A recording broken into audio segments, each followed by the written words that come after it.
If you're new to virtual reality, seeing a library of video games can be daunting.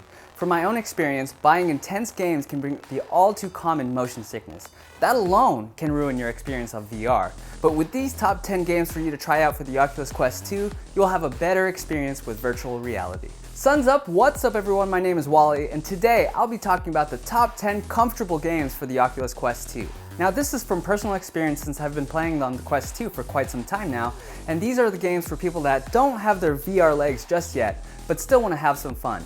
As a side note, we all know Beat Saber is in fact one of the most popular games right now on the Quest 2. Easy to jump right in, hit boxes to the music, and have fun. But if you want to find more fun games, you should definitely check these out.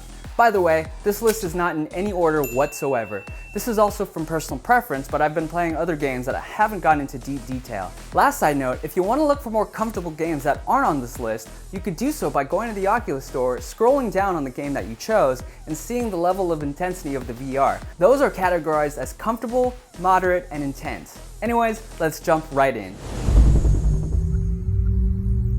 The first game on this list is 11 Table Tennis. Right now, I consider this game to be the most realistic table tennis simulator. You're able to play against opponents or your friends in multiplayer mode or against a computer. With a computer, you're able to change the difficulty, and if you choose Legend, good luck, that guy's a monster. You're able to change the environment in 3 ways: in an apartment, in a ski lounge somewhere in the Swiss Alps, or at a tournament arena. There are several mini games that you're able to explore if you want to practice or have fun on your own. One of those mini games, for example, has a ball machine that you specifically set to what you want to practice on. For example, my backhand is a lot weaker than my forehand, so I was able to set the machine to shoot the ball to my left, forcing myself to swing with my backhand until I got it down.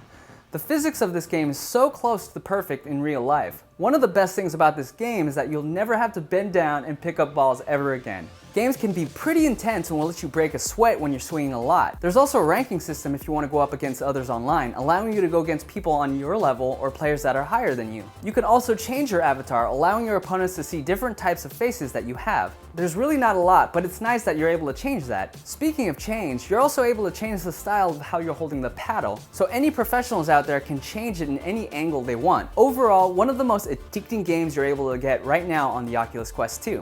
Second game on this list is Thrill of the Fight, a boxing simulator that gets you right into the ring to face some insane fighters. Now just as a heads up, get ready for a full-on workout. I mean dripping. I played this game and let me tell you, I know I sweat a lot, but dang, I was soaked and the next day my shoulders were destroyed. You'll be entered into a series of different challengers with their own styles and techniques. So as a fighter, you need to figure out the timing of when those opponents are open, rather than throwing punches hoping something will land.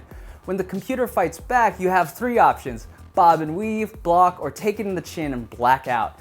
I am telling you right now, these fighters aren't easy. This game forces you to keep your arms up or you'll pay the consequences. The closest thing that it feels to this game is shadowboxing. Shadowboxing is basically by yourself imagining another fighter in front of you. This game is basically shadowboxing, but you're able to see an opponent through VR.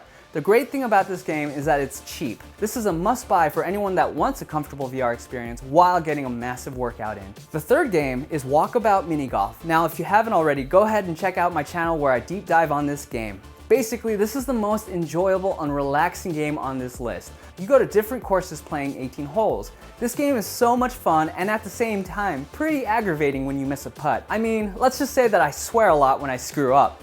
You're able to play with your friends or join other people's rooms to play different holes. Again, another comfortable experience now in the Oculus Quest 2. The fourth game is Blast On. This is a different type of shooter game where you go up against another opponent in an all-out duel. The twist: bullets are in slow motion. This means you're able to dodge and weave, evade, or block bullets in real time. You start off on a platform facing the other opponent, kind of like American Gladiator, and when the round starts, weapons will appear in front of you, allowing you to fight as fast as you can. These weapons do not have any reload features, so anytime your weapon runs out of ammo, you can drop it or throw it and pick up another gun. This game also allows you to level up and collect weapons, balance your weapon spawn time, and play with friends and even spectate. Surprisingly, this is also a workout. Here's a little quick tip if you do get this game. Every weapon has a different bullet velocity, so placing bullets at different locations for the opponent to dodge can be used to your advantage. I had a great time playing this game and it's very addictive. Fifth game is Star Wars Vader Immortal. If you are a Star Wars fan and you want to wield a lightsaber and use the Force, this is the game for you. You are a smuggler operating near a planet where Darth Vader resides. You have a helper droid named ZOE3, Zoe, that basically assists you throughout the game. The game has 3 episodes, so buying one episode won't do it justice. The story is amazing, the battles are insane, and most of all, it's Star Wars, so you have a lightsaber and the Force. One of the great things about this game is that they also have a Jedi training minigame. So if you remember in episode 4 when Luke Skywalker is wearing a helmet deflecting lasers from a flying ball droid, you get to do that. The only thing that could be uncomfortable is the climbing scenarios you run into throughout the story. It could be really awkward, but it's still comfortable. One episode is roughly 40 minutes to 1 hour gameplay, which is incredibly short. However, the price is also cheap. At only $10 US for each episode, it's definitely worth the experience. Number 6 on this list is of course one of the more popular zombies shoot-'em-ups, Arizona Sunshine.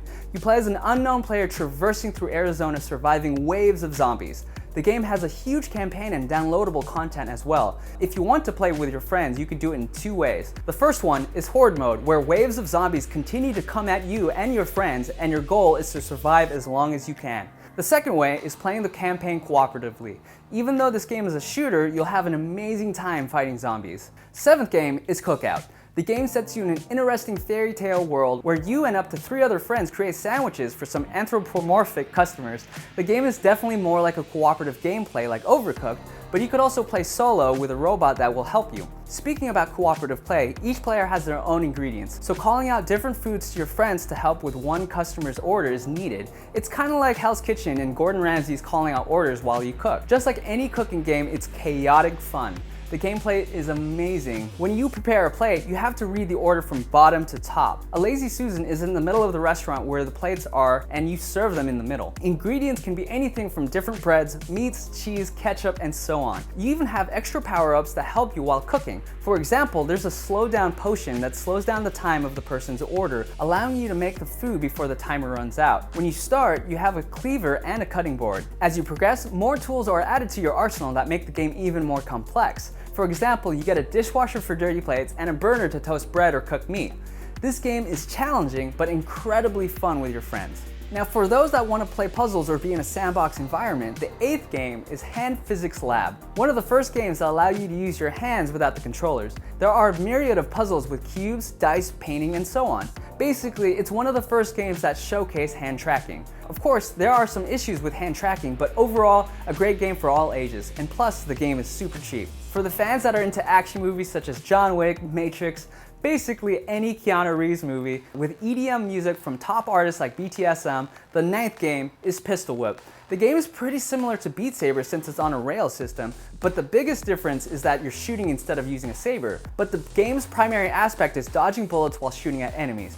The environment pulsates to the music with vibrant colors that is sort of similar to Superhot. Customization is also in the game before you play any level, which is pretty neat.